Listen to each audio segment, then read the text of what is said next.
Kwa majina naitwa Hassan Abasi Rugwa, katibu tawala wa mkoa wa Kigoma. Leo hii tumepokea Baraza la Pharmacy Tanzania ambalo limekuja mkoani kwetu Kigoma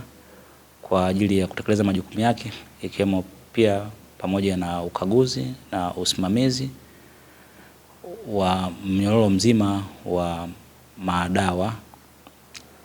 ambayo yanatumika kwa ajili ya matibabu ya binadamu katika hospitali zetu, lakini pia katika nyanja zingine za tasnia ya tiba. Kimsingi tumefurahi sana kupokea wataalamu hao kutoka Baraza la Pharmacy Tanzania ambalo linasimamia majukumu ya msingi sana katika kusimamia ufanisi wa madawa ama mzunguko wa madawa, lakini pia na mnyororo wake katika kuhakikisha kwamba madawa hayo yanaendelea kuwa salama kuanzia yanapotengenezwa mpaka yanaposafirishwa mpaka yanapohifadhiwa mpaka yanapomfikia mlaji. Kama ambavyo tunafahamu kwamba madawa lengo lake kubwa ni kutibu, lakini yanapokuwa yamekidhi vigezo, na yasipokidhi vigezo maana yake yanabadilika kuwa sumu na hivyo kuleta madhara kwa mwanadamu. Kwa hiyo ujio wa baraza hili la pharmacy, sisi kama wananchi wa mkoa wa Kigoma tumelipokea kwa furaha sana,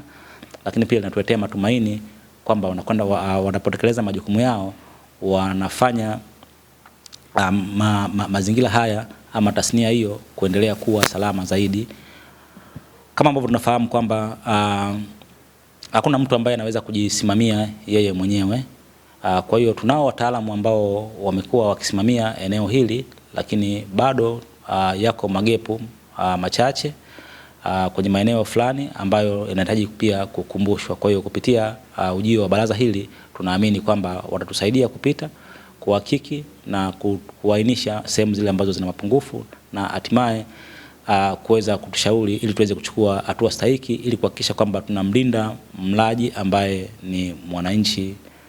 wa Kigoma, mwananchi wa Tanzania, na ni mwanadamu kutoka popote alipo ambaye anakuja kupata matibabu kupitia katika mkoa wetu. Kwa hiyo kutokana na unyeti wa eneo lenyewe, kwa sababu ndio limechukua usalama mzima wa maisha ya mwanadamu, maana taratibu zingine zote za kiuchunguzi na nini zote mwisho wa siku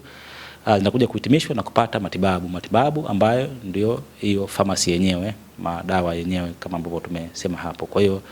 mwisho wa siku hata kazi nzuri inayofanywa na wataalamu wengine inaweza ikawa mzuri